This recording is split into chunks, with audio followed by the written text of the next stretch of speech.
أعوذ بالله من الشيطان الرجيم. بسم الله الرحمن الرحيم.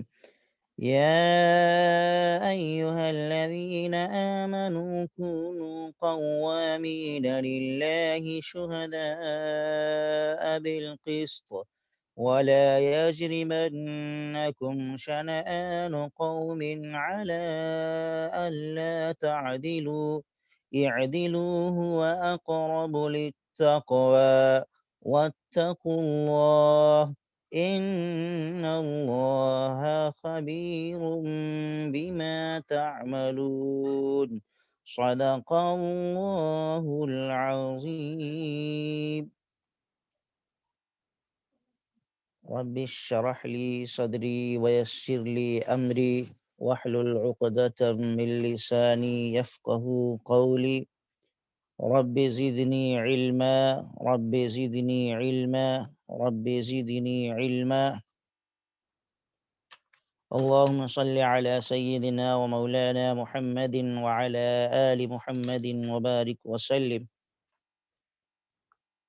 محترم ناظرین اور عزیز ساتھیوں، اس وقت سورہ مائدہ کی آیت نمبر 8 کی تلاوت کی گئی ہے۔ اللہ تبارک و تعالی فرماتے ہیں اس آیت کے اندر، اے ایمان والو، اللہ کا حق ادا کرو۔ اے ایمان والو، اللہ کا حق ادا کرنے والے اور انصاف کے ساتھ گواہی دینے والے بنو، اور کسی قوم کی دشمنی تم کو ناانصافی پر آمادہ نہ کرے۔ انصاف کرو، یہی تقوی سے قریب تر طریقہ ہے، اور اللہ سے ڈرتے رہو، یقیناً اللہ تمہارے عمل سے باخبر ہیں۔ محترم ناظرین، اس وقت جو آیت میں نے تلاوت کی ہے، اس آیت کا مضمون تقریباً انہی الفاظ کے ساتھ سورہ نساء میں بھی گزر چکا ہے۔ فرق اتنا ہے کہ وہاں کونوا قوامین بالقسط شہداء للہ فرمایا گیا تھا، اور یہاں کونوا قوامین للہ شہداء بالقسط، وہاں قسط کا لفظ پہلے تھا اور یہاں قسط کا لفظ بعد میں ہے۔ ان دو آیتوں میں الفاظ کے اندر جو تبدیلی ہوئی ہے، آگے پیچھے جو آیتیں الفاظ آئے ہیں، اس کی ایک بڑی عجیب و غریب وجہ ہے، جس کا خلاصہ یہ ہے کہ انسان کو عدل اور انصاف سے روکنے اور ظلم میں مبتلا کرنے کے عادتاً دو سبب ہوا کرتے ہیں۔ انسان کو عدل اور انصاف کرنے سے اور ظلم میں مبتلا کرنے کے لیے دو سبب ہوا کرتے ہیں۔ ایک اپنے نفس یا اپنے دوستوں اور رشتہ داروں کی طرفداری ہوتی ہے۔ ایک سبب تو یہ ہوتا ہے کہ انسان عدل اور انصاف نہیں کر پاتا ہے، تو وہاں خود اس کا اپنا ذاتی فائدہ ہوتا ہے، یا اپنے دوستوں اور رشتہ داروں کی بیجا حمایت اور طرفداری ہوتی ہے۔ دوسرے، کسی شخص کی دشمنی اور عداوت اس کو انصاف کرنے سے روک دیتی ہے۔ تو سورہ نساء کی جو آیت تھی، اس آیت کے اندر محبت اور تعلق کی بنیاد پر ناانصافی کو منع کیا گیا تھا۔ اور اس آیت کے اندر عداوت اور نفرت اور دشمنی کی بنیاد پر ناانصافی سے روکا گیا ہے۔ دونوں آیتیں تقریباً ایک جیسی ہیں، لیکن تھوڑا سا فرق ہے۔ وہ یہ ہے کہ سورہ نساء میں کہا گیا تھا کہ اے ایمان والو، انصاف کو قائم کرو اور سچی گواہی دو، گرچہ یہ گواہی تمہارے اپنے خلاف، اپنے دوستوں، رشتہ داروں، ماں باپ کے خلاف کیوں نہ ہو۔ تو وہاں محبت اور تعلق کی بنیاد پر انسان اکثر ناانصافی میں مبتلا ہو جاتا ہے، تو وہاں محبت اور تعلق کی بنیاد پر جو ناانصافی ہوتی ہے اس کو بیان کیا گیا تھا، اور یہاں دشمنی کی بنیاد پر انسان ناانصافی میں مبتلا ہوتا ہے، اس کو بیان کیا گیا ہے۔ اسی لیے اللہ تبارک و تعالی نے یہاں فرمایا ہے وَلَا يَجْرِمَنَّكُمْ شَنَآنُ قَوْمٍ عَلَىٰ أَلَّا تَعْدِلُوا، یعنی کسی قوم کی عداوت اور دشمنی تمہیں اس پر نہ ابھار دے کہ تم انصاف کے خلاف کرنے لگو۔ لہذا سورہ نساء کی آیت کا حاصل یہ ہوا کہ عدل و انصاف کے معاملے میں اپنے نفس اور والدین اور دوستوں اور رشتہ داروں کی بھی پرواہ بالکل نہ کرو۔ اگر انصاف کا حکم ان کے خلاف ہے تو خلاف ہی پر قائم رہو۔ اور سورہ مائدہ کی آیت کا خلاصہ یہ ہوا کہ عدل اور انصاف کے معاملے میں کسی دشمن کی دشمنی کی وجہ سے لغزش نہیں ہونی چاہیے، اس کو نقصان پہنچانے کے لیے انصاف کے خلاف کام نہیں کرنا چاہیے۔ یہی وجہ ہے کہ سورہ نساء کی آیت کے اندر اللہ تبارک و تعالی نے قسط یعنی انصاف کو مقدم کر کے ارشاد فرمایا تھا کونوا قوامین بالقسط، مقدم کر کے پہلے ذکر کر کے فرمایا ہے کونوا قوامین للہ شہداء بالقسط۔ اگرچہ انجام اور نتیجہ کے اعتبار سے یہ دونوں عنوان ایک ہی مقصد کو ادا کرتے ہیں، دونوں کا اصل مقصد دونوں آیتوں کا ایک ہی ہے، کیونکہ جو شخص انصاف پر کھڑا ہوگا وہ اللہ ہی کے لیے کھڑا ہوگا، اور جو شخص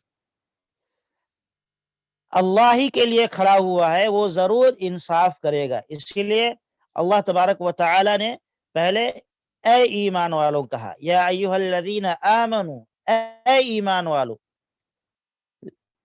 لیکن اپنے نفس اور دوستوں عزیزوں کی رعایت کے مقام میں یہ خیال انسان کے دل میں گزر سکتا ہے کہ ان کے تعلقات کی رعایت بھی تو اللہ ہی کے لیے ہے، کیونکہ اللہ نے دوستوں رشتہ داروں کے تعلقات کو خیال کرنے کا حکم دیا ہے کہ ان کا خیال کیا جائے، تو انسان کے دل میں یہ خیال آ سکتا تھا۔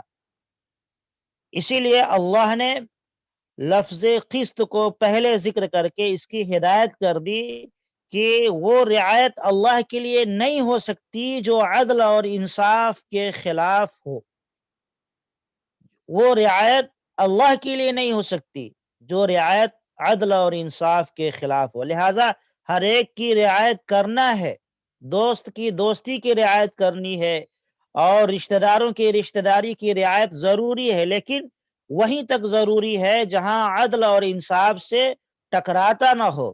جہاں عدل اور انصاف سے دوستی ٹکرانے لگے، محبت اور رشتہ داری ٹکرانے لگے، تو وہاں پہ عدل اور انصاف کو ہی اختیار کیا جائے گا۔ ایسا نہیں ہے کہ وہاں عدل کو پیچھے چھوڑ دیا جائے اور پھر دوست کی دوستی کو نبھایا جانے لگے، عدل اور انصاف کو چھوڑ کر کے دوستوں اور رشتہ داروں کی محبت کو نبھایا جانے لگے۔ وہاں اگر عدل اور انصاف کو چھوڑ کر کے دوستوں کی دوستی، رشتہ داروں کی رشتہ داری کا خیال کیا گیا تو وہ خیال اللہ کے لیے نہیں ہوگا، وہ ظلم میں شمار ہوگا۔ اسی لیے اللہ تبارک و تعالی نے بڑی ہدایت فرمائی ہے اور کہا کہ اے ایمان والو، تم اللہ کے حق کو ادا کرنے والے اور ساتھ ہی ساتھ انصاف کے ساتھ گواہی دینے والے ہو۔ کہیں بھی گواہی دینے کی جب ضرورت پڑے تو پھر وہاں سچائی کے ساتھ گواہی پیش کرو، جھوٹی گواہی پیش نہ کرو۔ اللہ تبارک و تعالی نے جہاں گواہی پیش کرنے کا حکم دیا ہے اور اس کی تاکید کی ہے کہ سچی گواہی دو، وہیں اللہ تبارک و تعالی نے گواہی دینے میں سستی نہ کرنے کی بھی تاکید فرمائی ہے۔ چنانچہ قرآن مقدس کے اندر اللہ نے فرمایا ہے وَلَا تَكْتُمُوا الشَّهَادَةَ وَمَنْ يَكْتُمْهَا فَإِنَّهُ آثِمٌ قَلْبُهُ، یعنی گواہی کو چھپاؤ نہیں، اور جو شخص چھپائے گا اس کا دل گنہگار ہوگا۔ اس سے پتہ چلتا ہے کہ سچی گواہی دینا واجب اور ضروری ہے، اور اس کا چھپانا سخت گناہ کی بات ہے۔ لیکن اس کے ساتھ ہی قرآن کریم نے اس پر بھی نظر رکھی ہے کہ لوگوں کو سچی گواہی دینے سے روکنے والی چیز دراصل یہ ہے کہ گواہ کو بار بار عدالتوں کا چکر کاٹنا پڑتا ہے اور بیکار قسم کی پریشانیوں سے اس کا سابقہ پڑتا ہے، جس کا نتیجہ یہ ہوتا ہے کہ اکثر جس شخص کا نام کسی گواہی میں آ گیا وہ ایک مصیبت میں گویا مبتلا ہو جاتا ہے۔ اپنے کاروبار سے اس کو بار بار کاروبار کے تعلق سے پریشانی ہوتی ہے اور مفت کی زحمت میں بیچارہ مبتلا ہو جاتا ہے۔ اسی لیے قرآن کریم نے جہاں سچی گواہی دینے کو لازم اور ضروری قرار دیا ہے، وہیں یہ بھی ارشاد فرمایا ہے وَلَا يُضَارَّ كَاتِبٌ وَلَا شَهِيدٌ، یعنی معاملہ کی تحریر لکھنے والوں اور گواہوں کو نقصان نہ پہنچایا جائے۔ اللہ تبارک و تعالی نے واضح طور پہ حکم دیا ہے وَلَا يُضَارَّ كَاتِبٌ وَلَا شَهِيدٌ، کہ بھائی اگر بار بار انہیں تکلیف پہنچائی جائے گواہوں کو تو پھر کوئی گواہی دینے کے لیے کھڑا نہیں ہوگا۔ اس لیے گواہوں کو نقصان نہیں پہنچانا چاہیے۔ گواہوں کو نقصان پہنچانے کے بہت سارے طریقے ہیں۔ ایک تو یہ ہے کہ گواہ کو بار بار کورٹ میں حاضر ہونا پڑے تو پھر اس کا اپنا نقصان ہوگا، اس میں اس کا حرج ہے۔ اور دوسرا یہ کہ دوسرے فریق کی طرف سے گواہ کو دھمکی دی جائے، اس کو نقصان پہنچانے کی کوشش کی جائے، جیسا اکثر و بیشتر ایسے معاملات دنیا میں پیش آتے رہتے ہیں۔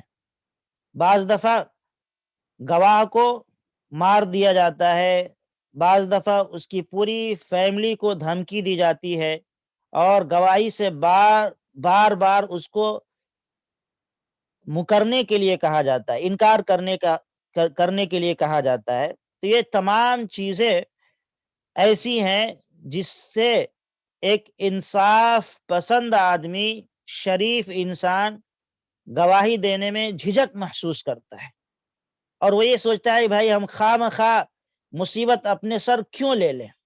تو اس لیے اللہ نے ایمان والوں کو حکم دیا کہ ایسا ہرگز نہ کریں جس سے گواہوں کو نقصان پہنچے، اور وہیں سے عدالتوں پر بھی یہ حکم نافذ ہو جاتا ہے کہ عدالتیں بھی ایسا رویہ اختیار نہ کریں جس سے گواہوں کو نقصان ہو۔ پہلے تو اللہ نے دونوں فریق کو حکم دیا کہ دونوں فریق گواہوں کو نقصان نہ پہنچائے کسی بھی طرح سے، اور اس کے ساتھ ساتھ پھر اللہ تبارک و تعالی نے کہ اس حکم میں عدالتیں بھی شامل ہو جاتی ہیں کہ عدالتوں کو بھی ایسا رویہ اختیار نہیں کرنا چاہیے جس سے ایک شریف انسان کو بار بار پریشان کیا جائے۔ لہذا عدالتیں گواہ کی گواہی سن کر کے پھر اس کو فوراً رخصت کر دیں۔ کئی دفعہ ایسا ہوتا ہے کہ سالوں سال گواہوں کو چکر کاٹنا پڑتا ہے عدالتوں کا۔ یہ طریقہ مناسب نہیں ہے۔ اصل اسلامی طریقہ یہ ہے کہ عدالت اس کے بیان کو قلم بند کر لے، لکھ لے، اس کے بیان کو سن لے اور بار بار اس کو زحمت نہ دے، جتنا جلد ہو سکے اس معاملے کو نمٹانے کی کوشش کرے تاکہ اس کا حرج اور نقصان نہ ہو۔ اللہ فرماتے ہیں وَلَا يَجْرِمَنَّكُمْ شَنَآنُ قَوْمٍ عَلَىٰ أَلَّا تَعْدِلُوا، کسی قوم کی دشمنی تم کو ناانصافی پر آمادہ نہ کرے، کسی قوم کی دشمنی تم کو ناانصافی پر آمادہ نہ کرے، اعدلو، انصاف کو اختیار کرو۔ اکثر ایسا ہی ہوتا ہے کہ انسان کسی کی دشمنی کی بنیاد پر ناانصافی کرنے لگتا ہے، ظلم کے اندر مبتلا ہو جاتا ہے۔ لہذا قرآن نے واضح طور پر یہ ہدایت دی ہے کہ ہم گواہی دیں تو پھر اس کے اندر مکمل انصاف کا خیال رکھیں اور اس بات کو بنیاد نہ بنائیں کہ یہ ہمارا دوست ہے یا دشمن ہے، ہمارا ہم مذہب ہے یا کسی غیر مذہب کا ماننے والا ہے۔ کوئی بھی چیز انصاف کے راستے میں رکاوٹ نہ بننے پائے، اس کا حکم اللہ تبارک و تعالیٰ دے رہے، گرچہ وہ ہمارا دشمن کیوں نہ ہو، اور گرچہ وہ ہمارا دشمن ہو، ہمارے غیر مذہب کا کیوں نہ ہو۔ جہاں بھی گواہی دینے کی ضرورت پیش آئے اس میں اپنا ذاتی فائدہ نہ دیکھیں، اپنی دوستی اور رشتہ داری کو نہ دیکھیں، یہاں ساری رشتہ داریاں اور ساری محبتوں کو ایک طرف رکھ دیں اور جو اصل مقصد ہے، جو اصل چیز ہے اس کو بیان کریں، صحیح گواہی دیں۔ اللہ اسی لیے فرماتے ہیں وَلَا يَجْرِمَنَّكُمْ شَنَآنُ قَوْمٍ عَلَىٰ أَلَّا تَعْدِلُوا، کہ اے لوگوں کسی قوم کی دشمنی تم کو ناانصافی پر آمادہ نہ کر دے۔ ایسا نہ ہو کہ کسی کی دشمنی پہلے سے ہو یا کسی سے کچھ انبن ہو گیا ہو، اب موقع ملا تو تم نے سوچا چلو آج ہم ان سے بدلہ لیتے ہیں اور اس کے خلاف تم گواہ بن گئے، اس کو نقصان پہنچانے پر تل گئے۔ یہ طریقہ ایمان والوں کا نہیں ہے۔ افسوس ہوتا ہے کہ چھوٹے چھوٹے معاملے میں آج مسلمان اپنی زبان کو بیچ دیتا ہے، اپنے ضمیر، دل اور دماغ اور مذہب کو بیچ دیتا ہے اور جھوٹی گواہیوں میں ملوث ہو جاتا ہے دنیا کے ادنا اور تھوڑے سے نفع کے لیے۔ نہایت افسوس کی بات ہے، اس لیے کبھی بھی جو حق ہو اس کو بیان کرنا چاہیے۔ اللہ فرماتے اعدلوا، اے ایمان والو تم انصاف کو اختیار کرو، ہر حال میں انصاف کو قائم کرو، چاہے انصاف کو قائم کرنے میں تمہارا اپنا نقصان ہو، دوستوں اور رشتہ داروں کا نقصان ہو یا اپنے مذہب والوں کا نقصان ہو، کسی کی نقصان کی پرواہ کرنے کی ضرورت نہیں ہے، بس انصاف کو قائم کرنا ہے۔ یہاں پہ انصاف کو ہی اللہ پسند فرماتے ہوا اقرب للتقوی، اور یہی انصاف تقوی سے زیادہ قریب تر ہے۔ یعنی انسان انصاف کی وجہ سے تقوی اور بزرگی کو حاصل کر سکتا ہے۔ انصاف کے تعلق سے اللہ کا جو یہ حکم ہے اس پر ہر دور میں مسلمانوں نے عمل کیا ہے، اللہ والوں نے عمل کیا ہے، بزرگان دین نے عمل کیا ہے، اور ایسی ایسی گواہیاں پیش کی ہیں جو خود ان کے اپنے مذہب کے خلاف تھی، اور اسی طریقے سے اس میں اپنے مذہب کا نقصان ہوتا تھا یا اسی طریقے سے اپنا ذاتی نقصان ہوتا تھا، پھر بھی انہوں نے گواہی پیش کی ہے۔ ایک مثال کاندھلا میں حضرت مفتی الہی بخش رحمت اللہ علیہ رہا کرتے تھے۔ انگریزوں کے زمانے کی بات ہے، انصاف کی بات چل رہی ہے تو اس موقع سے اس واقعے کو پیش کرنا بہتر معلوم ہوتا ہے۔ مفتی الہی بخش رحمت اللہ علیہ تھے، ایک زمین کے سلسلے میں ہندوؤں اور مسلمانوں کے درمیان جھگڑا پیدا ہو گیا۔ زمین، مسلمان کہنے لگے کہ اگر زمین ہمیں مل جاتی ہے تو ہم مسجد بنائیں گے۔ زمین کے سلسلے میں جھگڑا ہوا اور معاملہ عدالت تک پہنچ گیا۔ انگریزوں کی حکومت تھی اس زمانے میں، یہ بہت بڑا ایشو ہو گیا۔ ہندوؤں نے کہا کہ اگر زمین ہمیں مل گئی تو ہم اس پر مندر بنائیں گے۔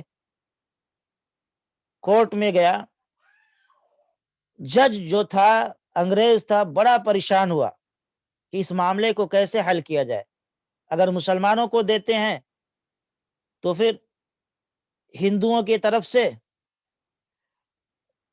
لڑائی اور فتنہ فساد کا ایک ذریعہ بن سکتا ہے، اور اگر ہندوؤں کو دیتے ہیں تو مسلمان تیار نہیں ہوں گے۔ بہرحال یہاں لڑائی اور جھگڑے کو ختم کرنے کی کوشش کر رہی تھی عدالت۔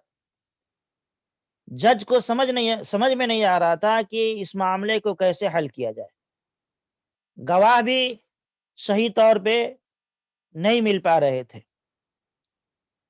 جج کے ذہن میں ایک بات آئی، اس نے دونوں پارٹیوں کی طرف سے چند لوگوں کو بلایا اور کہا کہ بھائی اس معاملے کو حل کرنا ہے، ایسا کرو کہ آپ میں سے سب لوگ جس کے بارے میں، جس کی گواہی پر مطمئن ہوں گے، جس کے فیصلے پر مطمئن ہوں گے، اس کو میں اس کی گواہی میں مان لوں گا اور فیصلہ کر دوں گا۔ آپ جس کو سچا جانتے ہیں، مسلمانوں سے بھی کہا اس کو آپ پیش کریں گواہی میں، ہندوؤں سے کہا کہ آپ جس کو سچا مانتے ہیں اس کو پیش کریں۔ لوگوں نے کہا کہ بھائی ایک شخص ہیں مفتی الہی بخش، وہ جو کہہ دیں گے ہم مان لیں گے۔ اب جب فیصلے کی تاریخ آئی تو عدالت کا کمرہ کھچا کھچ لوگوں سے بھرا ہوا تھا۔ مسلمان بھی بڑی تعداد میں آئے تھے، ہندو بھی بڑی تعداد میں آئے تھے فیصلے کو سننے کے لیے۔ مسلمان بڑے خوش ہو رہے تھے کہ چلو بھائی مفتی صاحب تو اپنے آدمی ہے، مفتی ہونے کے باوجود وہ تو یہ تو نہیں کریں گے نا کہ زمین ہندوؤں کو دلوا دیں گے تاکہ مندر بن جائے، وہ تو یہی چاہیں گے کہ مسجد بنے۔ اور ہندوؤں میں سے کچھ لوگ ایسے تھے جو کہہ رہے تھے ارے بھائی پتہ نہیں یہ مفتی صاحب کیا کریں گے، کیسی گواہی دیں گے، ہم نے ان کے اوپر سونپ دیا ہے۔ بہرحال جب جج نے بلایا مفتی صاحب کو گواہی کے لیے، مفتی صاحب نے کہا کہ یہ زمین جس پر لڑائی چل رہی ہے، میں جانتا ہوں بہت اچھے طریقے سے کہ یہ زمین ہندوؤں کی ہے۔ جج نے کہا کہ مفتی صاحب کچھ ہوش حواس باقی ہیں آپ کے، ذرا سوچ کر بتائیے، اگر آپ کہہ رہے ہیں یہ زمین ہندوؤں کی ہے اور زمین میں ہندوؤں کو دے دوں آپ کے گواہی کے بنیاد پر، تو معلوم ہے یہ مندر بنائیں گے وہاں۔ مفتی صاحب نے کہا کہ بھائی زمین ان کی ہے، چاہے مندر بنائے چاہے کچھ بھی بنائے، یہ ان کا حق ہے، ہم کیا کر سکتے ہیں؟ زمین ان کی ہے، وہ کچھ بھی کر سکتے ہیں، وہ تو آزاد ہے۔ بہرحال مفتی صاحب کی گواہی مکمل ہوئی تو جج نے، جو انگریز جج تھا، اس نے فیصلہ سنایا، اور فیصلے میں ایک بہت پیارا جملہ اس نے لکھا۔ اس نے لکھا کہ مسلمان تو ہار گئے اس مقدمے میں لیکن اسلام جیت گیا۔ مسلمان تو ہار گئے لیکن اسلام جیت گیا۔ اب جب ہندوؤں نے اپنے حق میں فیصلہ سنا اور مفتی صاحب کی سچی گواہی کو سنا تو ہندو وہی کھڑے ہو کر کے کہنے لگے کہ جج صاحب آپ نے اپنا فیصلہ تو سنا دیا ہے، اب ہمارا فیصلہ بھی سن لیں۔ یہ زمین ہماری تھی لیکن آج سے ہم اس زمین کو مسلمانوں کو دیتے ہیں، وہ جو چاہے بنا لیں، چاہے مسجد بنائے چاہے کچھ بھی بنائے۔ تو عزیزان محترم، اس ایک واقعے سے پتہ چلتا ہے کہ انسان اگر حق کو نہ چھوڑے اور سچائی کے راستے پہ چلے تو اللہ تبارک و تعالی دنیا میں بھی اس کی عزت کو چار چاند لگاتے ہیں، اور آخرت کی عزت تو ہے ہی۔ اسی لیے اللہ نے ہدایت فرمائی ہے کہ انسان انصاف کو نہ چھوڑے، چاہے انصاف قائم کرنے میں اس کا اپنا ہی نقصان کیوں نہ ہوتا ہو، اور چاہے اپنے دشمن کا فائدہ کیوں نہ ہو، بہرحال انصاف کو قائم رکھنا ضروری ہے۔ اب یہاں جب گواہی کی بات آ گئی کہ سچی گواہی دے، تو ایک بات یہ بھی جاننا ضروری ہے، وہ یہ ہے کہ لفظ شہادت یعنی گواہی آج کل ہمارے یہاں مشہور ہے کہ یہ صرف مقدمات میں چلتا ہے۔ مثلا کسی حاکم کے سامنے، کسی جج کے سامنے ہم نے گواہی دے دی، بس ہم نے لفظ شہادت اور گواہی کو صرف مقدمات کے لیے، جھگڑوں کے لیے خاص کر دیا ہے۔ لیکن اگر ہم قرآن و سنت کی اصطلاح میں اگر دیکھیں تو شہادت کا جو لفظ ہے، جس کا مفہوم گواہی دینا ہوتا ہے، یہ بہت زیادہ وسیع ہے، اس کے اندر بہت ساری چیزیں شامل ہو جاتی ہیں۔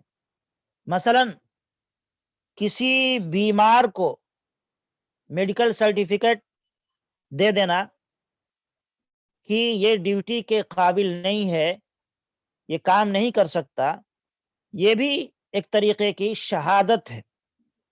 اگر جھوٹی سرٹیفکیٹ دی جا رہی ہے کسی ڈاکٹر کی طرف سے، تو یقیناً یہ انصاف کے خلاف ہے اور یہ جھوٹی گواہی کے زمرے میں آتا ہے اور گناہ کبیرہ ہے۔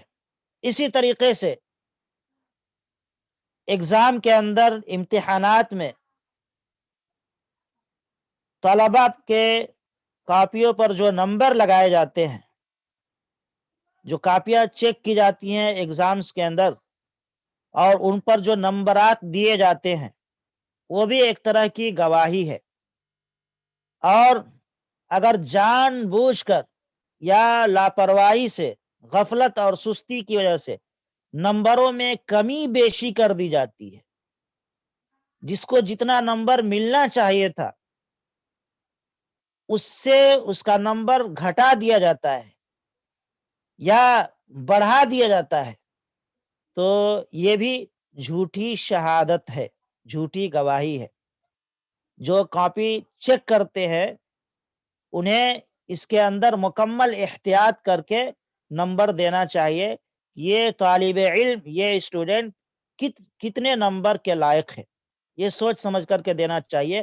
اگر اس کے اندر کمی اور زیادتی کر دیتے، کوئی اپنے جان پہچان کا کوئی اسٹوڈنٹ ہے، ہمارے پاس کاپی آئی چیک کرنے کے لیے، ہم نے اس کا نمبر بڑھا دیا، تو یہ گویا کہ جھوٹی گواہی ہے، یہ سخت گناہ کی بات ہے۔ اسی طریقے سے اس کے اندر یہ بات بھی شامل ہو جاتی ہے، مثلا ہم لوگ الیکشنز میں جو ووٹ دیتے ہیں تو اس کے اندر بھی گواہی گویا کی دی جاتی ہے، جس کو ہم ووٹ ڈال رہے ہیں کام کے لائق ہے اور یہ ایماندار آدمی ہے۔ بہرحال ووٹ کی بھی ایک شرعی حیثیت، ایسا نہیں ہے کہ ووٹ ہم نے جس کو چاہا اس کو دے دیا، پارٹی کی محبت میں چاہے وہ انسان کیسا ہی کیوں نہ ہو۔ ووٹ کی بھی ایک شرعی حیثیت ہے، وہ بھی ایک شہادت اور گواہی کے حکم میں گورنمنٹ صاحب سے گواہی طلب کرتی ہے کہ بھائی یہ آدمی کس لائق، آپ اس کے بارے میں بتائیں۔ تو ایسے موقع پہ بھی جب ہم ووٹ دینے جائیں تو اس کا خیال رکھیں کہ بھائی ہم ووٹ کس کو دے رہے ہیں، یہ آدمی صحیح ہے یا غلط ہے۔ اگر ہم نے غلط آدمی کو ووٹ دے کر کے کامیاب بنا دیا تو اس کا نقصان، اس کی سزا ہمیں بھگتنی پڑے گی۔ آج معاملہ ایسے ہی ہوتا ہے، بس لوگ پارٹی کی محبت میں ووٹ دیتے ہیں، یہ نہیں دیکھتے کہ وہ انسان کس حد تک امانت دار ہے اور اس کے اندر جس کام کے لیے ووٹنگ ہو رہی ہے، جس کام کے لیے اس کو چنا جا رہا ہے، اس کام کی صلاحیت اس کے اندر کتنی ہے۔ اسی لیے آج پوری دنیا کے اندر خاص طور سے جو لیڈران ہیں وہ صحیح منتخب نہیں ہوتے ہیں، یہ ہماری غلطی کی وجہ سے پوری قوم کا نقصان ہوتا ہے۔ کچھ دیکھیے، کچھ گواہیاں ایسی ہوتی ہیں جہاں پہ گواہی دینے سے، غلط گواہی دینے سے صرف آپ کا نقصان ہوگا، اپنا نقصان ہوگا، لیکن الیکشن کا موقع اور ووٹنگ کا معاملہ یہ نہایت نازک ہے۔ اس کے اندر اگر ہم نے غلط ووٹ دیا اور غلط گواہی دی تو اس سے پورے قوم کو نقصان اٹھانا پڑے گا، اور اس نقصان کا جو وبال اور گناہ ہوگا وہ غلط ووٹ دینے والے، غلط شخص کو منتخب کرنے والے کی گردن پہ وہ گناہ رہے گا۔ اس لیے یہاں ہر ووٹر پر فرض ہے کہ ووٹ دینے سے پہلے اس کی پوری تحقیق کر لے، جس کو ووٹ دے رہا ہے وہ کام کی صلاحیت رکھتا ہے یا نہیں رکھتا ہے، وہ امانت دار ہے یا نہیں ہے، یا محض غفلت اور بے پرواہی سے ووٹ ڈال کر خود اتنے بڑے گناہ کو اپنے سر نہیں لینا چاہیے۔ اس کے اندر پوری تحقیق کرنی چاہیے۔ اللہ فرماتے ہیں آخر کے اندر، ان اللہ خبیر بما تعملون، اللہ کو تمہارے تمام اعمال کی خبر ہے، یعنی جو کچھ تم کرتے ہو اللہ سب کو جانتا ہے، لہذا کچھ بھی کرو تو اس بات کو ذہن میں رکھو کہ یہ جو میں عمل کر رہا ہوں، یا یہ جو میں گواہی دے رہا ہوں، یا یہ میں حرکت کر رہا ہوں، میرا اللہ اس کو دیکھ رہا ہے۔ ایسا نہیں ہے کہ ہم اللہ کی نظر سے دور ہیں اور اللہ کی نظر سے اوجھل ہے، نہیں، اللہ کو خبر ہے، لہذا پوری دیانتداری اور امانت داری کے ساتھ گواہی پیش کرنی چاہیے، چاہے وہ اپنے خلاف کیوں نہ ہو، چاہے دوستوں رشتہ داروں کے خلاف کیوں نہ ہو، محض کسی کی دشمنی میں آ کر کے الٹی سیدھی گواہیاں نہیں دینی چاہیے۔ اللہ رب العزت سے دعا ہے کہ اللہ پاک ہمیں اور آپ کو قرآن کے اس پیغام پر عمل کی توفیق نصیب فرمائے۔ وآخر دعوانا ان الحمد للہ رب العالمین۔